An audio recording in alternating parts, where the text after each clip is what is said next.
आज का लेक्चर है हमारा गेल-लुसूक लॉ के बारे में। गेल-लुसूक लॉ है लॉ ऑफ केमिकल कम्बिनेशन का एक लॉ। ये लॉ जो है ये लॉ सिर्फ और सिर्फ एप्लीकेबल है हमारे गैसेस के लिए। गैसेस के अलावा कोई भी ऐसा लिक्विड हो उन पे ये एप्लीकेबल नहीं होता। जैसे लॉ की डेफिनेशन आपके सामने लिखी हुई है, when gases reacts they do so in volume which bear a simple whole number ratio to one another and to the volume of product they form। देखिए मैं आपके सामने एक रिएक्शन लिखता हूँ। फॉर एग्जाम्पल मैं लिखता हूँ हाइड्रोजन गैस है, हाइड्रोजन गैस रिएक्ट करेगी क्लोरीन गैस के साथ, Cl2 क्लोरीन गैस के साथ रिएक्ट कर रही है और result in the formation of hydrogen chloride 2 time HCl। ठीक है, यहाँ 2 टाइम हाइड्रोजन है, 2 टाइम क्लोरीन है, आगे भी 2 टाइम हाइड्रोजन और 2 टाइम क्लोरीन ही बन रहा है। ठीक है, तो हमें पता है हाइड्रोजन के पीछे कुछ नहीं है, इसका मतलब 1 है। क्लोरीन के पीछे कुछ भी नहीं है, इसका मतलब 1 है। और HCl के पीछे 2 है, इसका मतलब यहाँ 2 है नंबर। ठीक है, तो जिसके पीछे 1 है हम इसको ऐसा भी बोल सकते हैं, यहाँ 1 volume of hydrogen reacts with 1 volume of chlorine result in the formation of 2 volume of HCl। मेरा कहने का मकसद ये वॉल्यूम इस वजह से था कि ये गैसेस जो है, ये जो गेल-लुसूक लॉ जो है ये डील करता है गैसेस के वॉल्यूम के साथ। ये कहता है कि गैसेस जब भी रिएक्ट करेंगे they do so in volume. जब भी gases when gases react they do so in volume, ये वॉल्यूम के साथ डील करता है। ये कह रहा है कि 1 वॉल्यूम हाइड्रोजन का रिएक्ट करके 1 वॉल्यूम क्लोरीन के साथ 2 वॉल्यूम HCl बना रहा है। लेट करता हूं मैं और थोड़ा इसे बढ़ाने की कोशिश करता हूं। मैं अपनी तरफ से लेट करके बोलता हूं आपको कि यहाँ हाइड्रोजन 20 मिलीलीटर में लेता हूं। लेट करता हूं मैं हाइड्रोजन यहाँ अपनी मर्जी से 20 मिलीलीटर लिया। अब 1 वॉल्यूम ऑफ हाइड्रोजन कितना लिया मैंने, 20 मिलीलीटर।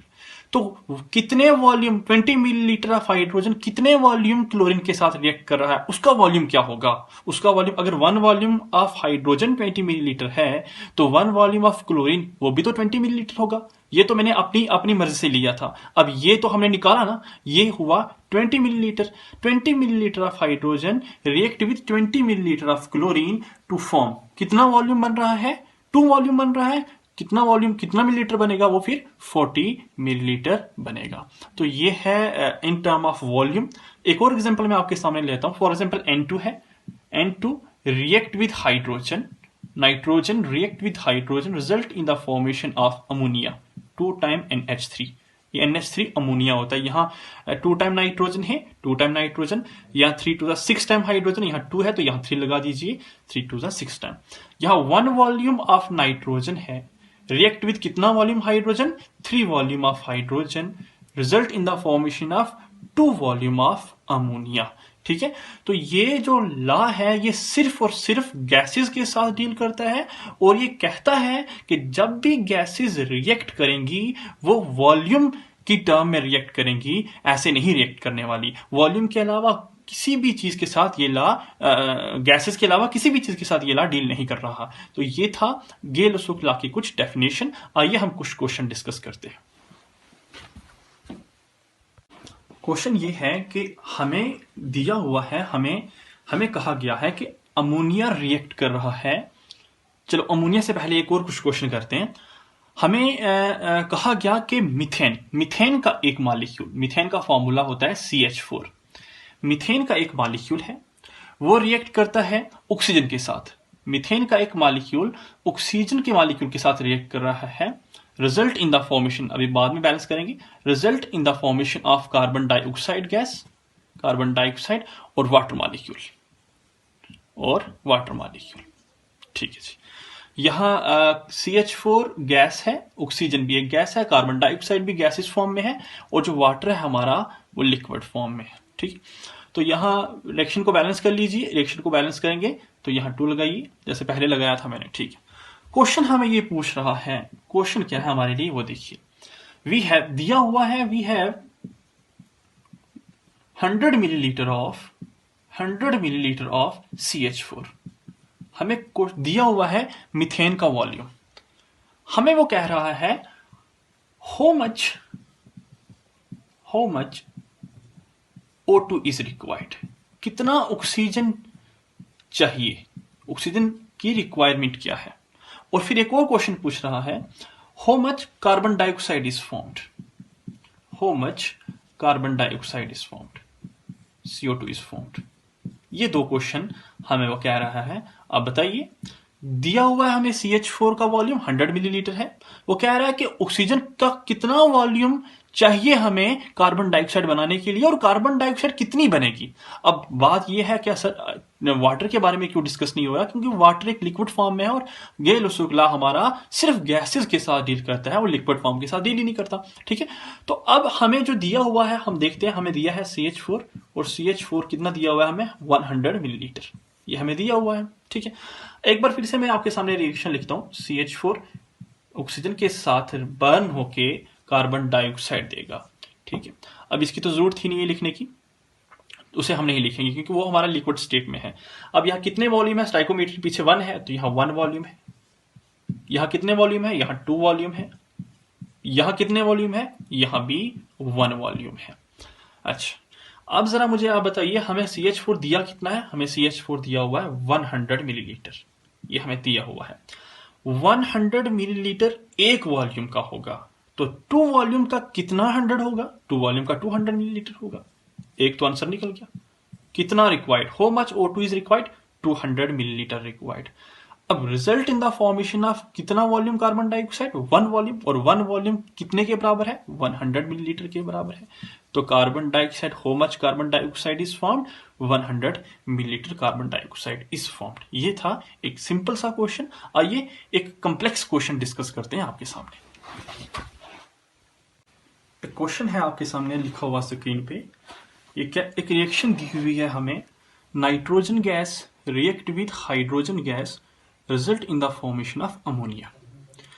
क्वेश्चन ये है कि हमें दिया हुआ है 60 millilitre of N2 nitrogen gas और 60 मिलीलीटर हमें दिया हुआ है हाइड्रोजन की गैस को, और ये आपस में रिएक्ट करके अमोनिया गैस बन रही है। ये कह रहा है कि how much ammonia will form, कितना अमोनिया बना।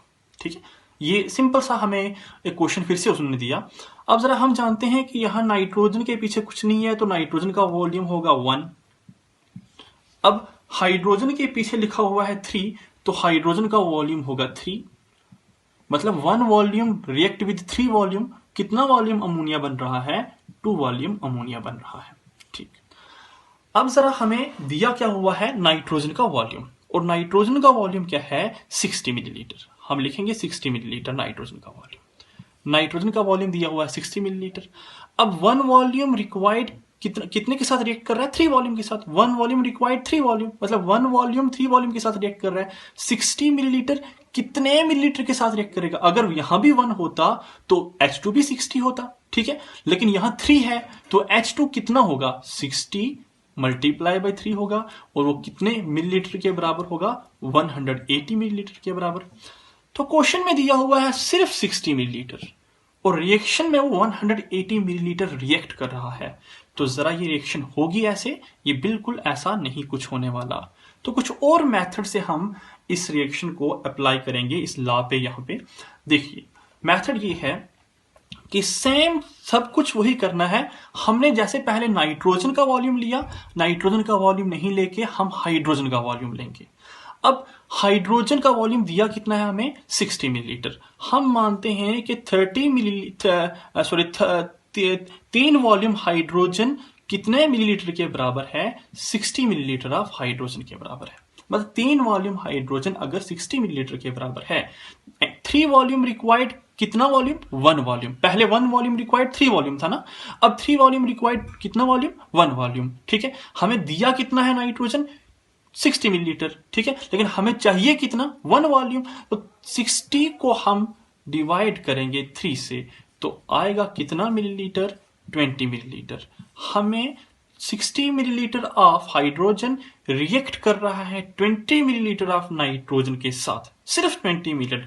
देखिए टोटल गिवन है 60 मिलीलीटर और रिएक्ट कर रहा है कितना, रिएक्ट कर रहा है सिर्फ 20 मिलीलीटर। और रिमेनिंग कितना बचा, वो बचा हमें 60 - 20 = 40 मिलीलीटर हमें बच गया है। मैंने यहां से क्वेश्चन शुरू किया है। 60 millilitre hydrogen, 3 volume required 1 volume, तो 3 वॉल्यूम रिक्वायर्ड 1 वॉल्यूम, तो 60 डिवाइडेड बाई 3 कर लीजिए, तो जो वॉल्यूम होगा वो होगा नाइट्रोजन का। अब हमें तो यहां से क्लियर हो गया। अब किसी एक का वॉल्यूम उठा के हम अमोनिया का वॉल्यूम निकाल सकते हैं। फॉर एग्जाम्पल यहां 1 वॉल्यूम से कितना वॉल्यूम अमोनिया बन रहा है, 2 वॉल्यूम बन रहा है। 1 वॉल्यूम ऑफ नाइट्रोजन से 2 वॉल्यूम ऑफ अमोनिया अगर बन रहा है, 1 वॉल्यूम ऑफ नाइट्रोजन से 2 वॉल्यूम अमोनिया बन रहा है, तो 1 वॉल्यूम ऑफ नाइट्रोजन में कितना मिलीलीटर है, 20 मिलीलीटर है। तो 2 वॉल्यूम ऑफ अमोनिया में कितना मिलीलीटर होगा, 40 मिलीलीटर ही तो होगा। तो ये है हमारा answer, how much ammonia is required या formed, 40 millilitre ammonia will be formed. ये था हमारा गेल-लुसाक लॉ और उसके कुछ क्वेश्चंस। लास्ट पे हम एक लॉ डिस्कस कर लेते हैं। उस लॉ का नाम है एवोगैड्रो लॉ या एवोगैड्रो हाइपोथेसिस। ये लॉ कहता है कि किसी भी गैसेस के लिए अगर कंडीशन, फिजिकल कोई भी कंडीशन हो, फॉर एग्जांपल टेम्परेचर हो, प्रेशर हो, वो अगर कांस्टेंट होगी, तो इक्वल वॉल्यूम जो उस गैस का होगा contain equal number of molecule. मतलब equal volume contain equal number of molecule से क्या मतलब है वो देखिए जरा। मैं जरा लिख लेता हूं यहां पे, if temperature pressure remains constant या फिक्स है, कांस्टेंट भी बोल सकते हैं या फिक्स भी बोल सकते हैं, रिमेन्स कांस्टेंट या fix, than equal volume of all gases contains equal number of molecule। आइए हम समझते हैं जरा इस लॉ को, क्या कहता है ये लॉ। फॉर एग्जाम्पल हम एक एग्जाम्पल लेते हैं। हम कहते हैं कि हमारे पास है 100 मिलीलीटर ऑफ हाइड्रोजन गैस। हमारे पास 100 मिलीलीटर है हाइड्रोजन गैस की, और हम बोलते हैं कि ये हमारे पास कोई एक सिलेंडर है या कोई वेसल है। उस वेसल में हमने 100 मिलीलीटर हाइड्रोजन गैस की डाली हुई है, और ये भी हमने कहा कि ये वेसल जो हमारा है, इस वेसल का वॉल्यूम भी 100 मिलीलीटर का ही है। मतलब ये वेसल या बीकर 100 मिलीलीटर का ही है। और हमने कहा कि इस 100 मिलीलीटर वेसल के अंदर जो हाइड्रोजन गैस हमने डाली है 100 मिलीलीटर भी, उसके अंदर लेट करते हैं एक्स मोल, एक्स मॉलिक्यूल बोल दीजिए, एक्स मॉलिक्यूल हैं हमारे किसके, हाइड्रोजन गैस के। एक्स मॉलिक्यूल हैं हाइड्रोजन गैस के किसके अंदर, इस 100 मिलीलीटर वेसल के अंदर। अब सेम कंडीशन है, सेम टेम्परेचर, सेम प्रेशर, और कोई भी फिजिकल कंडीशन है वो बिल्कुल फिक्स है, सेम पहले जैसी है। वैसा बताइए आप, उस वेसल में अगर हम ऑक्सीजन गैस डाल दें, सब कंडीशन सेम ही है, हाइड्रोजन नहीं, हाइड्रोजन के बजाय हम ऑक्सीजन डाल दें उसी वेसल में, तो उस वेसल का वॉल्यूम पहले कितना होगा ये बताइए। अब सिंपल सी बात है, सर ये हमने कहीं पढ़ा था, आप बोल सकते हैं सर हमने कहीं पढ़ा था कि जितना वॉल्यूम होता है बीकर का, उतना ही उस गैस का वॉल्यूम होगा जो हम उस बीकर के अंदर डालेंगे। बिकॉज हमें पता है गैस का कोई फिक्स वॉल्यूम नहीं होता। They take the volume of the container in which they kept, ये हमने पढ़ा है, gases does not have in fixed volume, ठीक है। और जिस भी वेसल में डालेंगे उसी का वॉल्यूम कंटेन कर लेगा। ग्लास में डालेंगे ग्लास का वॉल्यूम, जग में डालेंगे जग का वॉल्यूम, किसी सिलेंडर में डालेंगे सिलेंडर का वॉल्यूम। छोटा पेट्रोमैक्स होता है, छोटे पेट्रोमैक्स में गैसेस का वॉल्यूम कम होता है, बड़े सिलेंडर में गैसेस का वॉल्यूम ज्यादा होता है, बड़े सिलेंडर में ज्यादा वॉल्यूम ज्यादा गैस भर सकती है, ठीक है। तो अगर ऑक्सीजन डालेंगे इस वेसल में तो उसका वॉल्यूम कितना होगा, वो भी 100 मिलीलीटर ही तो होगा। अब बात यह है कि 100 मिलीलीटर ऑक्सीजन में गैस के कितने मॉलिक्यूल होंगे।